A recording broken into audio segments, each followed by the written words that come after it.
የኢትዮጵያ የፖለቲካ ታሪክ በአብዛኛው የተገነባው በኃይል ሚዛን በጦርነት አውድማና እኔ ብቻ አሸናፊ ነኝ ባይነት ስነ ልቦና ላይ ነው። በሀገሪቱ ታሪክ ውስጥ የተደረጉት ስልጣን ተኮር ሽግግሮችም በጠረጴዛ ዙሪያ በሚደረጉ ውይይቶች ወይም በሰላማዊ ህዝባዊ ስምምነቶች የተቃኙ ሳይሆኑ በጠመንጃ አፈሙዝና በደም መፋሰስ የተወሰኑ ነበሩም። ይህ በኃይል የማሸነፍ አካሄድ ደግሞ የአሸናፊና የተሸናፊ እንዲሁም የዜሮ ድምር የፖለቲካ ባህል እንዲሰርጽ አድርጓል። ስልጣን ላይ የወጣው አካልም የተሸናፊው ወገን ቅሬታና ድምጽ ከማዳመጥ ይልቅ በኃይል ለማንበርከክ ሲሞክር፣ ተሸናፊ ወገን ደግሞ በበኩሉ ወደ ጫካ በመግባት በኃይል ስልጣን ለመያዝ የሚጥርበትን አዙሪት ወልዷል። ይህ ሁኔታ በሀገረ መንግስት ግንባታ ሂደት ውስጥ ፍጹም የሆነ የፖለቲካ መተማመንን ያጠፋ ሲሆን የሀሳብ የበላይነትን በነፍጥ የበላይነት እንዲተካ አድርጎታል። ታዲያ አሁን ኢትዮጵያ ፊቷን ከዚህኛው መንገድ ወደ ሰላማዊ የውይይት መድረክ መልሳለች። በኢትዮጵያ ምድር ለዘመናት የቆዩና መሰረታዊ የሚባሉ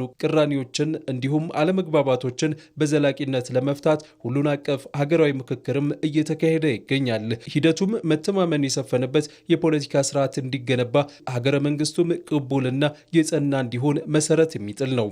ሀገራዊ ምክክር ጉባኤን ማካሄድ እጅግ መሰረታዊ በሆኑ ሀገራዊ አጀንዳዎች ላይ በሰለጠነ መንገድ መመካከርና ዘላቂ መግባባት ላይ መድረስ ነው። ለዘመናት ሲንከባለሉ የመጡ ውስጣዊ ችግሮቻችን ተፈተው ዘላቂ ሰላም እንዲረጋገጥ ጠንካራ ቅቡልነት ያለው ሀገረ መንግስት ለመገንባት ጽኑ መሰረት እንጥላለን ብለን እናምናለን። ታዲያ የመሻት እውን ይሆን ዘንድ የሀገራዊ ምክክሩ ሂደት ሁሉንም ወገኖች ያሳተፈ እንዲሆን ይጠበቃል። ባለፉት ጊዜያት በነበረው የምክክሩ ሂደትም የታየው ይኸው ነው። ቀደም ሲል የነበሩ የፖለቲካ ቅራኔዎችን በጦር መሳሪያ ለመፍታት ሲንቀሳቀሱ የነበሩ የታጠቁ አካላት ዛሬ የዚህ ምክክር ሂደት አካል ሆነዋል። እነዚህ አካላት ወደ ድርድርና ውይይት መድረክ መምጣታቸው ምክክሩ መሬት ላይ ያለውን እውነታ ለመቀየር የመጣ እውነተኛ የሰላም አማራጭ መሆኑን ያሳያል። የጦር መሳሪያ ድምጽ የጠፋባቸውና የሀሳብ የበላይነት የነገሰባቸው እነዚህ አዳዲስ መድረኮች ለዘመናት የቆየውን የጠመንጃ ፖለቲካ ባህል ሙሉ በሙሉ የመስበር አቅም እንዳላቸውም የፖለቲካ ተንታኞች ያስረዳሉ። እዚህ ጋር በትጥቅ ትግል ላይ የነበሩ ወገኖች በሂደቱ ተሳታፊ እንዲሆኑ የተደረገበትን ሂደት እናንሳ።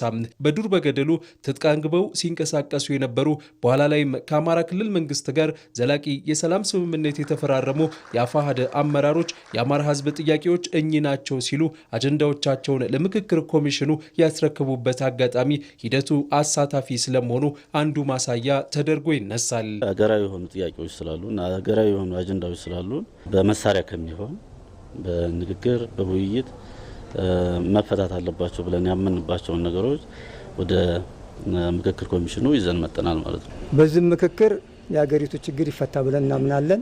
የሀገሪቱ ችግርም ከተፈታ የአማራ ህዝብም ችግርም በዙ ይፈታ ብለን ስለምናምን ጥሩ ርቀትም ሂዷል ኮሚሽኑ ብዬ ነው የማምነው።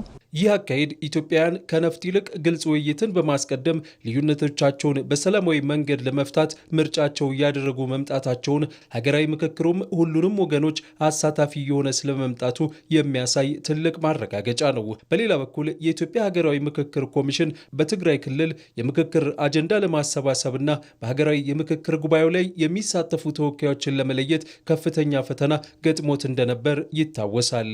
ይህ መስተጓጎል በክልሉ ከነበረው የፖለቲካ ውጥረትና አለመረጋጋት ጋር የተያያዘ ነው። ሆኖም ግን ሀገራዊ ምክክሩ ሁሉንም ኢትዮጵያውያን በጋራ ጠረጴዛ ዙሪያ አሰባስቦ ስለ ሀገራቸው የወደፊት እጣ ፈንታ እንዲመክሩ የሚያስችል ታሪካዊ መድረክ በመሆኑ ከከፍተኛ ጥረትና ውጣ ውረድ በኋላ ይህንን ተሳትፎ በተግባር እውን ማድረግ ተችሏል።